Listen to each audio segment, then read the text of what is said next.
et de la question que ce thème a induit en moi, religion et pardon, sous quel angle? On peut se demander de quelles leçons sommes-nous détenteurs en matière de pardon, comme religion. On peut aussi se demander qu'avons-nous comme religion à nous faire pardonner, avec ce lien entre les deux questions. Et si ce que nous avons à nous faire pardonner était précisément de nous être posé en donneur de leçons, d'avoir prétendu chacun être au bénéfice, et même en matière de pardon, de cette supériorité qui consiste à être au bénéfice d'une révélation voulue meilleure et supérieure. Et en la matière, nous avons sans doute tous à faire amende honorable. Je vais enchaîner par une citation qui concerne le christianisme protestant, puisque c'est à ce titre que vous m'avez demandé d'intervenir. C'est une citation concernant le christianisme protestant à propos du judaïsme. Donc je cite, c'est le professeur Mathieu Arnold de la faculté de théologie protestante de Strasbourg. Les églises, en tant qu'institution, et les chrétiens, en tant qu'individus, ont un lourd passif vis-à-vis du judaïsme. Mais les déclarations récentes montrent que l'anti-judaïsme théologique séculaire n'a plus droit de citer dans les grandes églises protestantes. Donc l'article parle des relations judéo-protestantes, donc l'État a cette opposition. Ces déclarations montrent aussi qu'il est possible de se repentir, de reconnaître ses torts devant Dieu et devant ses frères et sœurs en humanité et de demander pardon. Du chemin a été fait et du chemin est à faire, et bien sûr pas que pour les seuls chrétiens, protestants ou autres. L'article rappelle ainsi, juste après la citation que je viens d'en faire, je cite à nouveau, les chrétiens arméniens ou les millions de victimes des régimes athées, communistes, attendent aujourd'hui encore en vain une parole de justice et de vérité, sans même parler d'une parole de repentance et de demande de pardon. Je viens de dire que le chemin reste à faire, donc, en aval. Et en amont, on revient de loin, de très loin, puisque le christianisme est allé jusqu'à soutenir que l'Église aurait été substituée à Israël. Avec tout ce que suppose une telle affirmation, depuis l'idée que l'alliance scellée par Dieu aurait été abrogée ensuite par lui, jusqu'à l'affirmation que les Écritures où cette alliance est dite à l'égard d'Israël, à savoir la Bible hébraïque, devait être reléguée dans un passé révolu, avec comme conséquence concrète que les témoins de cette alliance, les Juifs, devaient être tolérés, certes, au titre de ce témoignage, de ce qui aurait été un état antérieur de la révélation, tolérés donc, mais pas égaux. Tolérés jusqu'à ce que mieux encore, ils deviennent chrétiens et donc disparaissent à terme en tant que juifs. On a donc beaucoup à se faire pardonner. Et on sait, hélas, qu'il a fallu les conséquences ultimes de cette faute morale historique, de ce péché, pour qu'on reconnaisse que ce fut effectivement un péché majeur du christianisme, puisqu'il a mis les églises à manquer aux heures les plus sombres à la vigilance à laquelle Jésus appelait ses disciples. Veillez et priez. À manquer en tout cas d'une vigilance suffisante. Le nazisme, puisque c'est de cela qu'il qu'il s'agit n'a rien à voir avec le christianisme. Il était même anti-chrétien, quoi qu'en veuillent certains polémistes.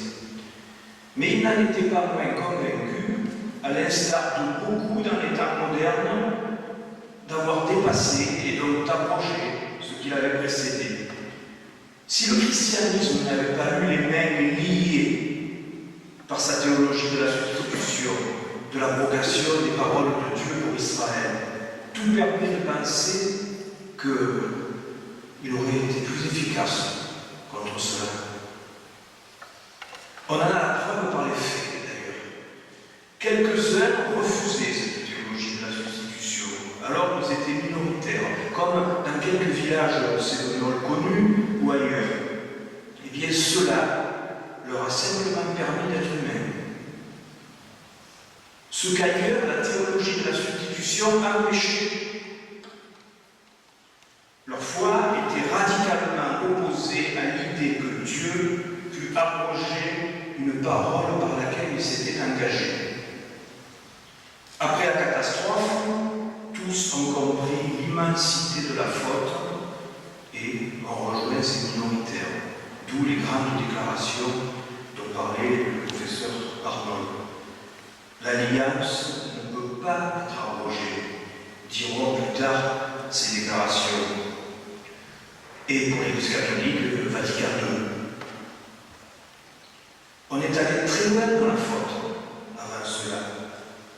C'est de justesse peut-être que l'on a conservé dans l'Antiquité, dans le christianisme, la Bible hébraïque. On a la trace de la tentation de l'abandonner par le fait que les pères de l'Église ont ferraillé longtemps contre cette idée, qui avait conduit certains groupes du christianisme primitif, comme le plus connu, le groupe de Marcion, à abandonner la lecture de l'Ancien Testament, jugé soit incompatible avec le Nouveau, soit peu fiable, voire falsifié. Les pères de l'Église ne sont pas tombés dans ce piège, mais ils ne sont pas sortis indemnes pour autant, puisqu'ils ont établi les bases de ce qui, gauchis, deviendra, selon la formule de Jules Isaac, fondateur de l'amitié judéo-chrétienne, l'enseignement du mépris, repris entre autres par celui qui est à l'origine du protestantisme au XVIe siècle, Martin Luther. Tolérés, les Juifs ont été maintenus dans un état de minorité. La chrétienté influençant d'ailleurs à ce plan l'islam, pour en être influencé en retour, comme lorsque le 4e concile de Latran, en 1215, prône pour les Juifs la reprise de ce que faisait le califat, à savoir la marque de signes par lesquels on pouvait les repérer, la chrétienté. Et le roi Louis IX a fait appliquer cela à la France. C'est un moment redoutable de cette évolution dans la prétention à la supériorité. Quand on sait la difficulté ultérieure des chrétiens d'Europe face au nazisme, qui à son tour utilisera des signes distinctifs pour l'intolérance en ce qui le concerne. Là, au Moyen-Âge, c'était un signe de tolérance, avec tout ce que tolérance a d'ambigu.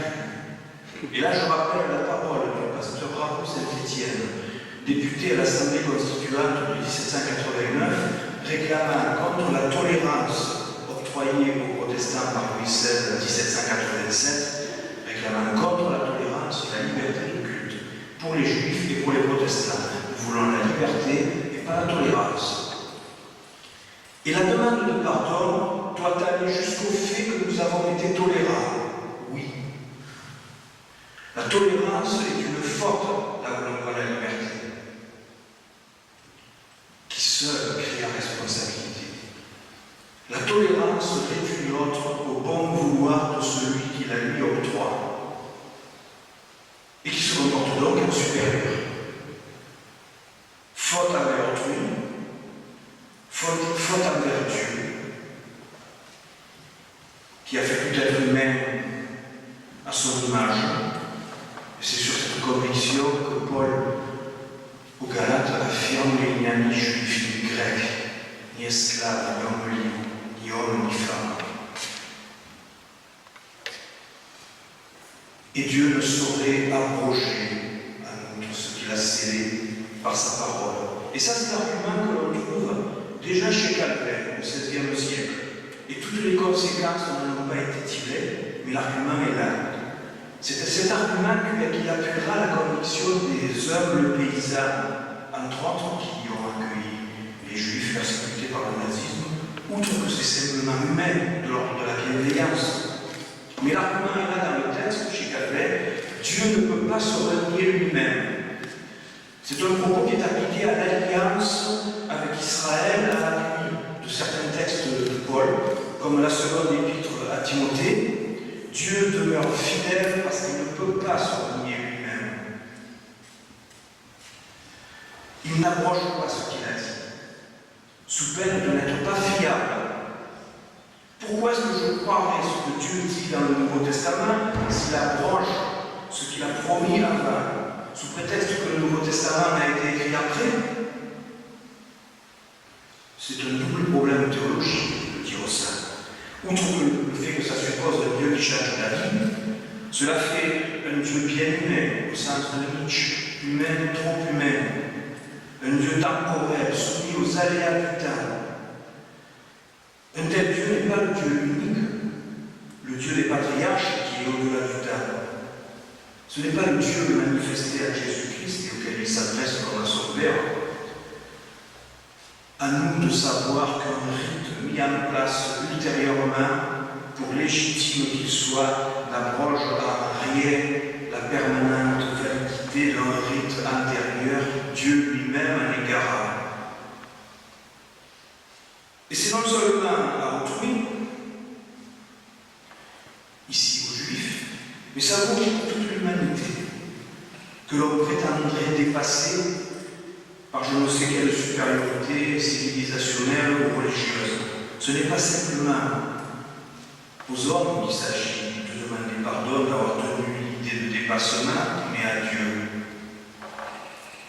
Et je pense à ce que dit Jésus dans l'Évangile selon Matthieu: si apportant ton offrande, tu te souviens que ton frère a un reproche contre toi, laisse là ton offrande et va d'abord te réconcilier avec ton frère. C'est la demande de pardon à laquelle répond l'octroi du pardon, qui est à la discrétion de celui qui a subi l'offense, la blessure, l'humiliation. Alors, j'ai beaucoup parlé du passé, pour lequel il est juste d'avoir demandé pardon dans les grandes déclarations, ou de le faire quand ça n'a pas été fait. Mais cela vaut aussi pour le présent. Comme la théologie de l'abrogation a handicapé l'Église face aux horreurs du XXe siècle, dont elle n'était pourtant pas directement coupable, la théologie de l'abrogation et de la substitution peut encore nous handicaper tous aujourd'hui. Quant à la résistance nécessaire face aux horreurs en cours, et je pense bien sûr c'est l'actualité aux groupes terroristes qui se réclament de l'islam et aux exactions qu'ils font subir aux minorités, au point que certains parlent de génocide en cours au Proche-Orient. Je vais donner un seul exemple qui parle du pardon, mais ici du pardon octroyé. Je cite le journal anglais qui a par ailleurs milité contre le Brexit. Ce journal s'appelle The Independent, mais je vais le dire en français, la citation. À Mossoul, en Irak, une famille chrétienne n'avait pas payé sa taxe religieuse, la jizya, à l'État islamique. Résultat, leur maison a été incendiée par les combattants du djihad, alors que ses occupants, eux-mêmes et sa fille, étaient encore à l'intérieur. Rapporte le quotidien britannique, donc le 20 mai 2016. Les deux femmes ont réussi à s'échapper, mais la fille, 12 ans, brûlée vive au 4e degré, décédera de ses blessures quelques heures plus tard. Dans la mémoire de sa mère à l'hôpital, ses derniers mots furent « Pardonne-leur ». Nous sommes tous d'accord, évidemment, ici, quelle que soit notre appartenance religieuse, pour dénoncer ces exactions dont Istanbul vient d'être hier la dernière victime. Mais comme au XXe siècle, notre dénonciation ne sera efficace que si nous dénonçons en parallèle toute idée d'abrogation, de substitution, de supersession, de dépassement. On peut appeler ça comme l'on veut, avec plusieurs termes. Cette idée qui est évidemment au cœur de ce qui se produit de la part de Daesh au nom de l'islam. On vient de le voir avec cette histoire de taxe religieuse. Le refus de toute idée d'abrogation et donc de toute idée de dépassement, toute prétention donc à une quelconque supériorité de quiconque sur quiconque dans nos appartenances religieuses. Ce refus-là est un aspect décisif de ce que peut être aujourd'hui la demande de pardon et la réception concrète du pardon.